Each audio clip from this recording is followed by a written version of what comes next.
warga yang ada di sini. Jadi di SMK Negeri 2 Tuban ini memang teman-teman hebat semua gitu, hebat semua. Anak-anaknya juga tentunya hebat-hebat ya Bu. Iya, karena anak-anak ini juga mau memaksa dirinya untuk masuk ke kelas industri.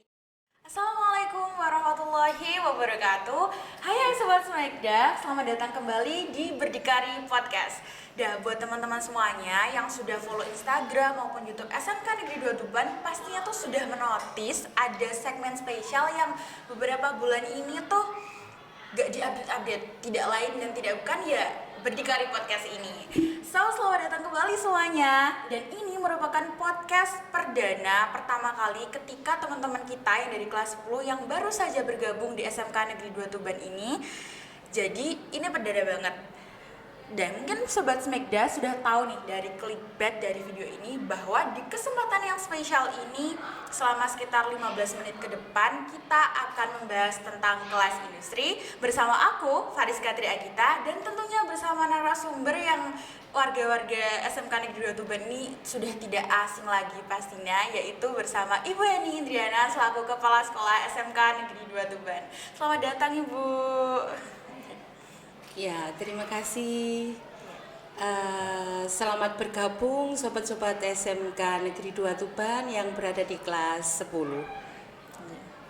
Ibu Eni ini bisa monggo dipersilakan untuk menyapa teman-teman Sobat Smegda yang sedang menonton video ini. Halo sobat-sobat muda dari SMK Negeri 2 Tuban.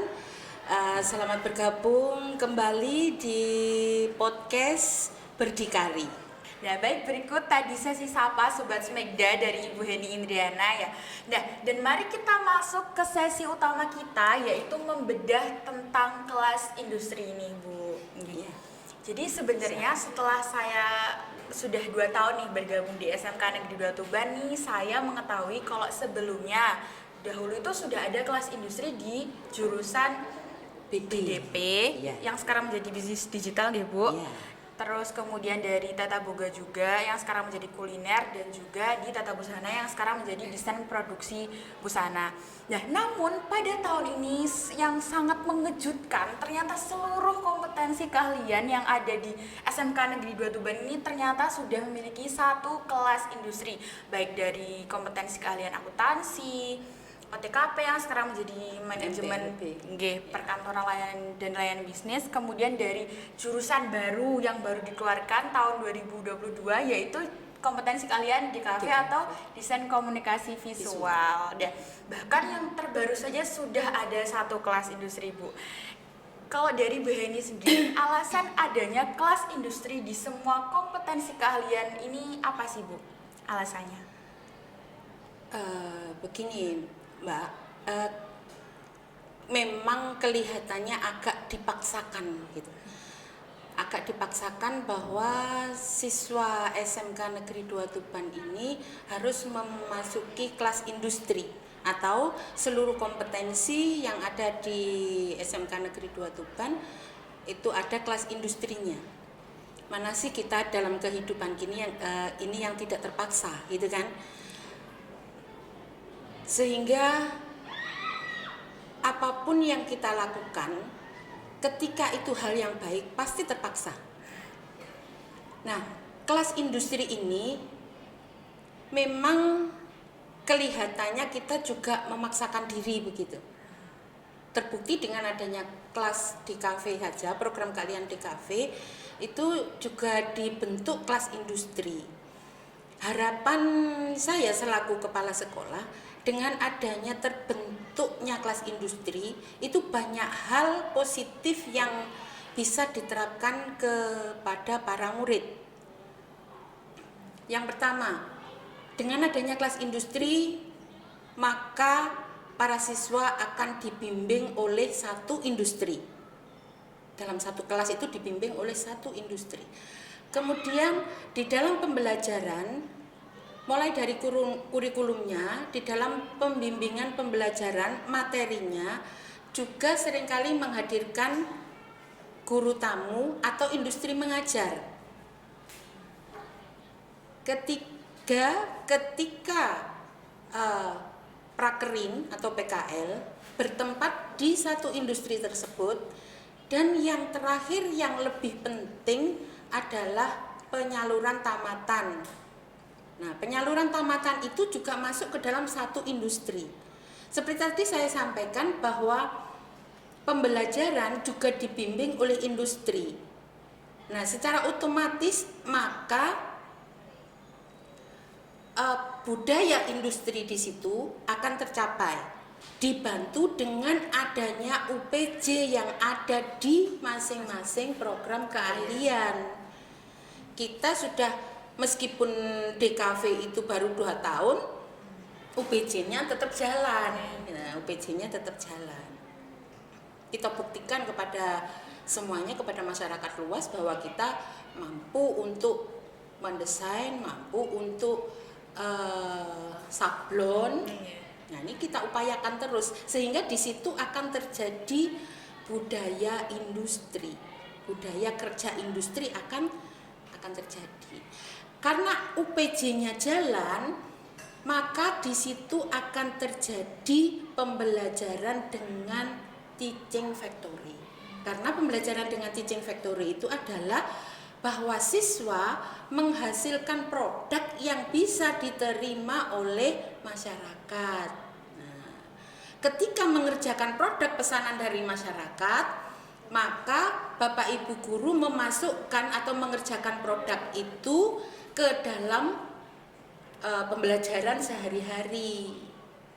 Nah, saya kembali lagi, pasti di situ akan terjadi budaya kerja industri. Dan yang saya sampaikan tadi terakhir, tracer study atau penelusuran tamatan itu akan menjadi lebih gampang.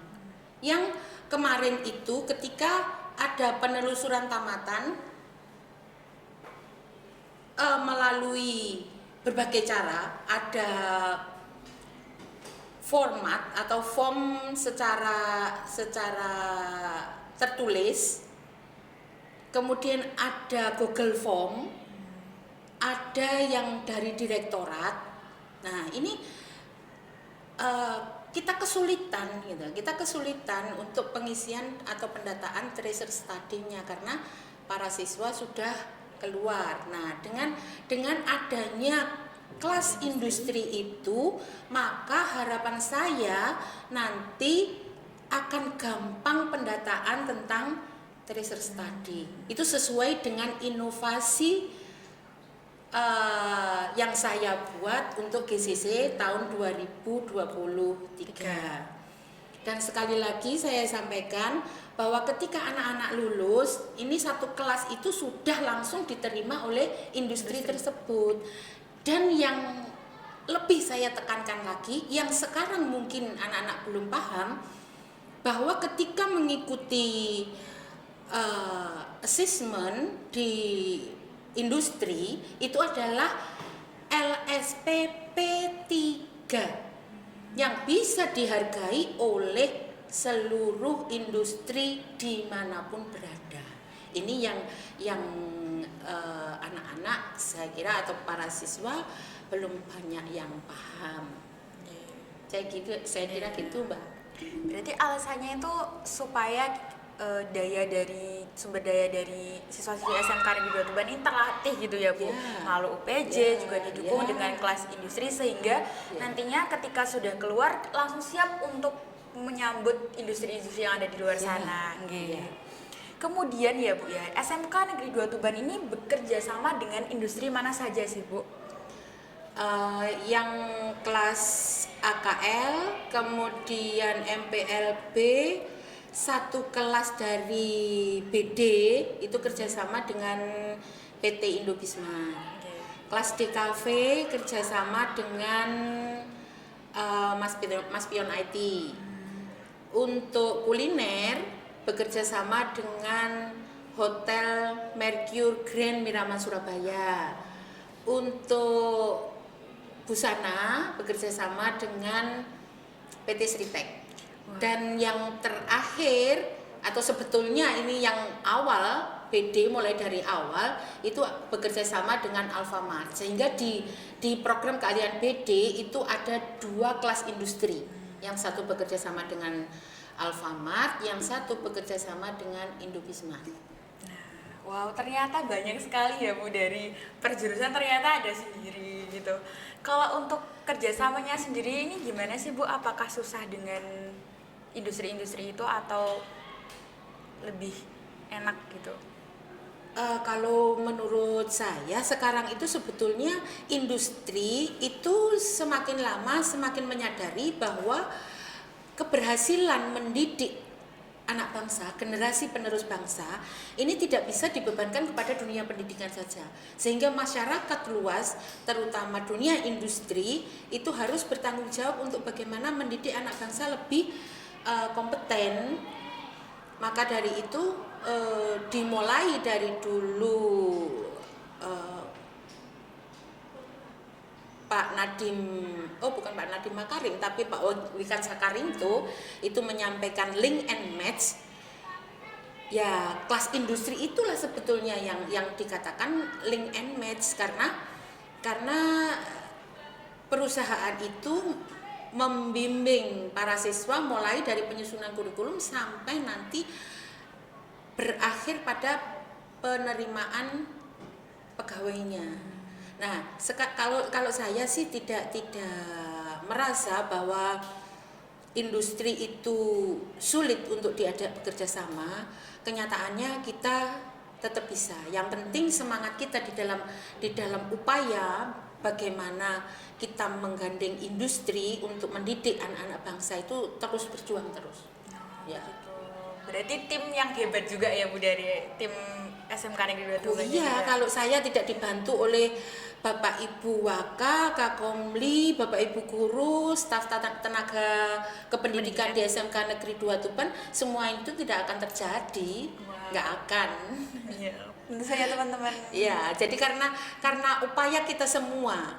Saya selaku pimpinan di SMK Negeri 2 Tuban ini ada kemungkinan punya inisiatif, punya inovasi kami sampaikan, ternyata didukung oleh semua warga yang ada di sini. Jadi di SMK Negeri 2 Tuban ini memang teman-teman hebat semua gitu, hebat semua. Anak-anaknya juga tentunya hebat-hebat ya Bu. Iya, karena anak-anak ini juga mau memaksa dirinya untuk masuk ke kelas industri. Apa gunanya kelas industri kita tawarkan tapi anak-anak tidak ada yang mau memasuki, ya kan otomatis kosong kelas industrinya. Nah, ini kan saya berharap anak-anak semakin lama akan semakin tahu bahwa di era digitalisasi, nah, revolusi industri itu sudah sampai pada 5.0, tidak lagi di 4 kan, 4.0 bukan 4.0, sekarang sudah mencapai 5.0. Ketika anak-anak tidak menyadari itu nanti pasti akan tersingkir. Jadi dari partisipasi dari anak-anaknya juga harus, dari bapak ibu gurunya juga harus. Jadi kelas industri ini juga terbentuk karena kerjasama dari kita semua nih Bu ya. Nah, ini sepertinya sudah mau hampir 15 menit ya teman-teman. Jadi the last question atau pertanyaan terakhir untuk Bu Heni adalah, apa harapan Ibu Heni setelah adanya kelas industri ini bagi seluruh siswa SMK Negeri 2 Tuban? Seperti tadi Mbak, bahwa siswa SMK Negeri 2 Tuban di revolusi industri 5.0 benar-benar menyadari bahwa ketika seorang siswa itu tidak mempunyai kompetensi yang unggul, tidak mempunyai karakter yang kuat, maka dia tidak akan bisa memasuki peluang kerja yang ada di luar. Jadi saya berharap baik yang masuk ke kelas industri maupun yang ada di kelas reguler, semuanya sudah yakin akan dirinya, sebetulnya dirinya itu mau dibawa kemana gitu.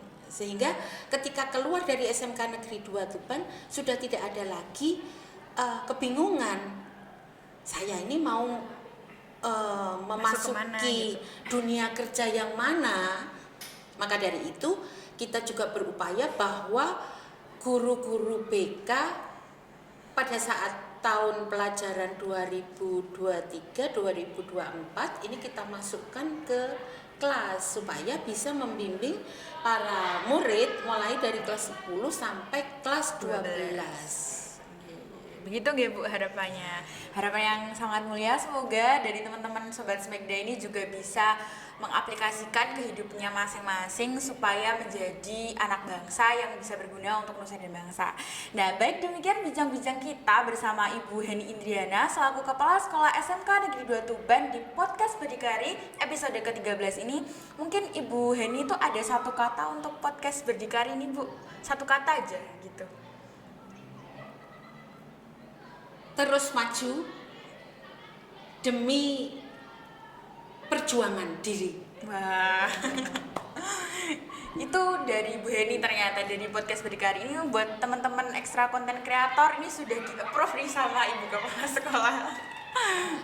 Kemudian terima kasih ya Bu Heni atas waktunya supaya kita tuh bisa Sama-sama. berbincang-bincang terus bisa menyapa Sobat Smegda semuanya. Dan terima kasih juga nih buat Sobat Smegda karena sudah menyaksikan podcast Berdikari episode ke-13 ini. Jangan lupa untuk like, komen, dan subscribe YouTube SMK Negeri 2 Tuban dan follow Instagramnya di @official.smki2tuban untuk info-info terbaru yang ada di SMK Negeri 2 Tuban. Kemudian sampai jumpa lagi di episode podcast Berdikari selanjutnya. Terima kasih. Wassalamualaikum warahmatullahi wabarakatuh.